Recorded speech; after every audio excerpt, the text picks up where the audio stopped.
Orang-orang yang mengatakan tidak ada keturunan Rasulullah mungkin saya rasa dianggap orang yang sudah buta, yang sudah tidak lagi mampu untuk melihat begitu banyaknya jutaan keturunan Nabi Muhammad SAW yang masih bertebaran di muka bumi. Dalil-dalil yang mengatakan bahwasanya keturunan Nabi itu masih ada atau tidak banyak. Ketika Allah Subhanahu wa taala, ketika Nabi Muhammad SAW didatangi oleh salah seorang yang ketika itu meminta menghina Rasulullah dengan mengatakan Nabi Muhammad itu abtar. Dalam surah Al-Kautsar itu diceritakan, inna a'taina kal kautsar fasholli li rabbika wanhar inna syani'aka huwal abtar. Makna abtar ini adalah orang yang keturunannya tidak ada lagi, putus keturunan, enggak punya keturunan. Karena memang kita semua tahu anaknya Rasulullah yang 3 laki-laki, Qasim, Abdullah dan Ibrahim, tiga-tiganya meninggal ketika masih kecil, belum sempat menikah. Kalau kita mau cerita hikmahnya banyak. Kenapa Allah tidak mendewasakan, memberikan panjang umur kepada anak-anak Rasulullah yang laki-laki? Kenapa anak yang perempuan yang diberikan umur yang panjang? Kalau kita mau berbicara hikmahnya banyak, mungkin kita harus butuh 1 hari khusus untuk kita membahas itu. Namun Nabi SAW ketika itu dikatakan, Muhammad engkau abtar, Muhammad kau ini adalah orang yang hina karena enggak punya keturunan. Karena itu setelah itu baru meninggal Ibrahim, anaknya Rasulullah, daripada istri beliau Maria Al-Qibtiyah.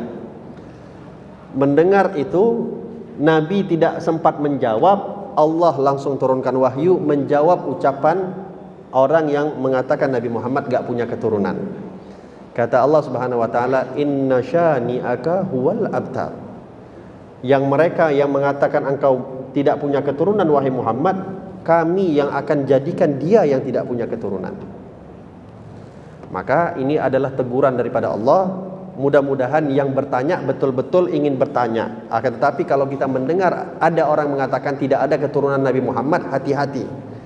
Takutnya nanti keturunannya yang diputuskan oleh Allah Subhanahu wa taala. Di dalam hadis Rasulullah SAW pernah bersabda, kullu nasabin wa sababin yanqati'u yaumal qiyamah illa nasabi wa sababi. Semua nasab, semua keturunan dan semua sebab, semuanya akan terputus nanti di yaumil qiyamah kecuali nasabku dan sebabku. Kecuali keturunan aku, kata Nabi Muhammad SAW, yang tidak akan terputus.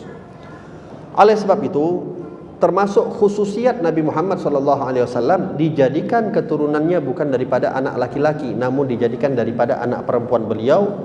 Dan tidak semua anak perempuan beliau, hanya satu saja, yaitu Siti Fatimah.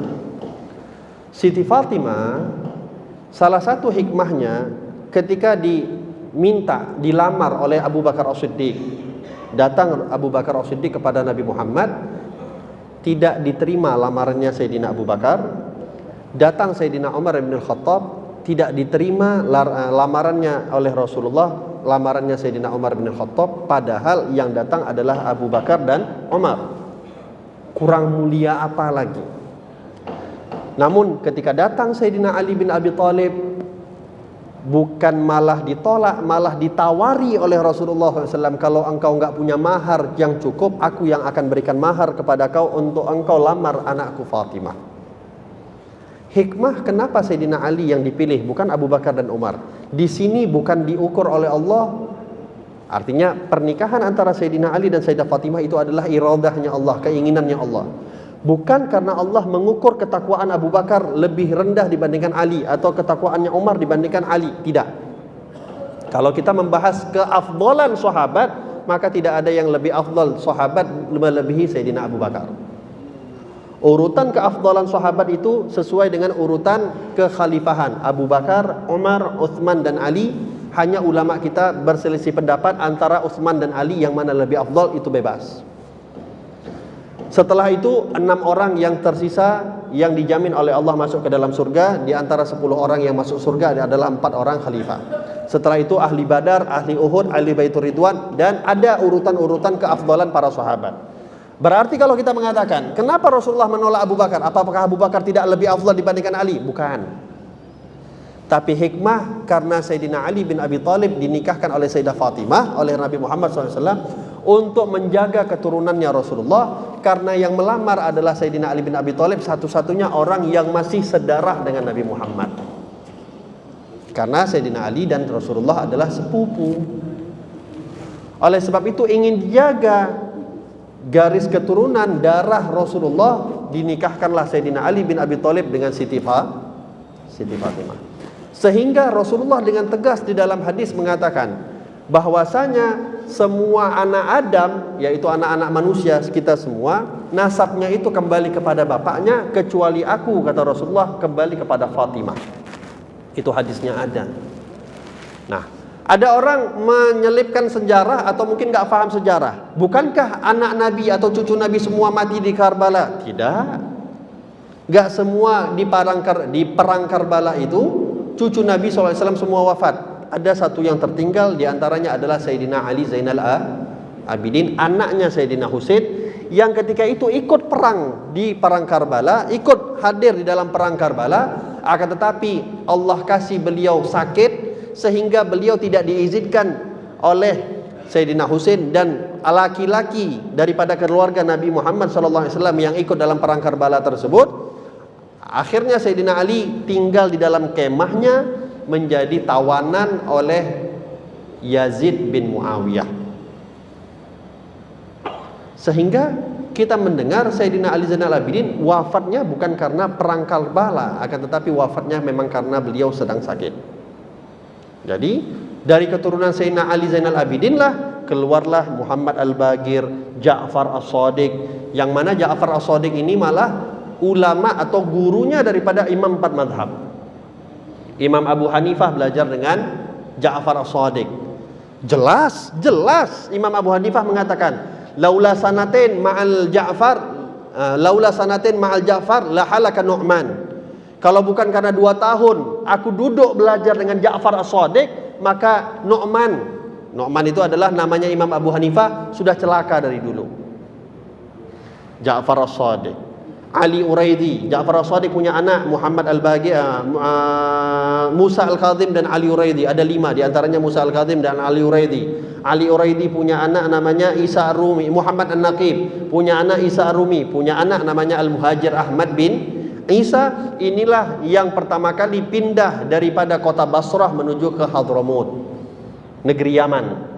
Sehingga kenapa cucu-cucu Rasulullah, khususnya daripada keturunan Sayyidina Husain, itu banyaknya di Yaman karena ini pindah daripada Basrah menuju Hadramut. Yang dipelopori pertama kali adalah Al-Imam Al-Muhajir Ahmad bin Isa. Sejarah ini terbuka. Sejarah ini bisa Anda baca dimanapun. Banyak sekali bukti-buktinya. Sehingga kalau ada orang mengatakan, ini kita baru berbicara dari Sayyidina Husain, belum kita berbicara dengan Sayyidina Hasan. Sayyidina Hasan itu ada riwayat yang mengatakan istri beliau itu 100 kurang 1. 100 kurang 1. Coba Anda bayangkan, kalau minimal 1 orang punya anak 1 saja, berapa anak Sayyidina Hasan? 100 kurang 1 itu bukan sekaligus ya. 4 tetap. Ini jangan otaknya sampai 99, Nabi aja 12 sekaligus, ini kok bisa 10? Enggak. 100 kurang 1 itu tetap bergilir 4. Karena Sayyidina Hasan ini orang yang sangat tampan, kaya luar biasa, dermawan, laki-laki. Yang bisa buat ini laki-laki. Sehingga orang banyak yang meminta keberkahan, kasih anak putrinya untuk dinikahkan oleh Sayyidina Hasan. Setelah itu Sayyidina Hasan kalau sudah diceraikan, setelah itu diberikan harta, dikasih kehidupan. Ada yang mengatakan enggak sampai 99, ada yang mengatakan hanya 33 atau 34. Walhasil istrinya banyak. Gimana lagi keturunannya? Maka kembali dalilnya adalah Rasulullah SAW mengatakan keturunan aku itu kembali kepada Fatimah. Dan sudah dipastikan oleh Nabi Muhammad, semua nasab akan terputus kecuali nasabnya aku, kata Rasulullah SAW. Oleh sebab itu nasab keluarga Nabi sampai sekarang terjaga. Bahkan di Indonesia sendiri ada lembaga khusus untuk mencatat nasab keturunan Nabi Muhammad SAW. Dan salah satu karomahnya, mukjizatnya Rasulullah SAW, hilang keturunan Nabi maka kiamat pasti terjadi. Kiamat pasti terjadi dengan hilangnya keturunan Nabi atau tidak ada lagi keturunan Rasulullah Sallallahu Alaihi Wasallam. Maka hati-hati di dalam mengatakan Nabi Muhammad gak punya keturunan. Takutnya kita yang dibuat oleh Allah Subhanahu Wa Taala, sebagaimana orang yang mencaci Rasulullah gak punya keturunan dibuat abtar oleh Allah Subhanahu Wa Taala. Ketika Allah mengatakan Inna a'tainakal kautsar, aku berikan kepada engkau wahai Muhammad, kami berikan kepada engkau wahai Muhammad kal kautsar, nikmat yang begitu nikmat yang begitu luas, nikmat yang begitu besar. Di sini ada perbedaan tafsir. Ada yang mengatakan al kautsar yang disebut oleh Allah adalah telaga al kautsar yang telah dijanjikan nanti di surganya oleh Allah Subhanahu Wa Taala. Ada yang mengatakan makna al kautsar di sini adalah keturunan yang banyak. Karena apa? Karena berkaitan dengan hinaannya orang kafir tadi, mengatakan Rasulullah nggak punya keturunan. Dijawab oleh Allah, Inna a'tainakal kautsar, kami akan berikan kepada engkau wahai Muhammad kal kautsar, keturunan yang sangat banyak. Oleh sebab itu dikatakan hampir seluruh muka bumi ini ada keturunannya Nabi Muhammad SAW. Anda mau pergi kemana? Ke Eropa, ke Amerika. Saya juga punya banyak teman. Saya pernah punya teman dari Spanyol, itu punya marganya Bafake, juga keturunan Nabi. Saya juga pernah kenalan sama orang Amerika, ketemu di Yaman, di Hadramut, sama juga seorang sayyid juga. Maka di mana-mana seluruh dunia keturunan Nabi masih ada. Wallahu a'lam bishawab. Kita cukup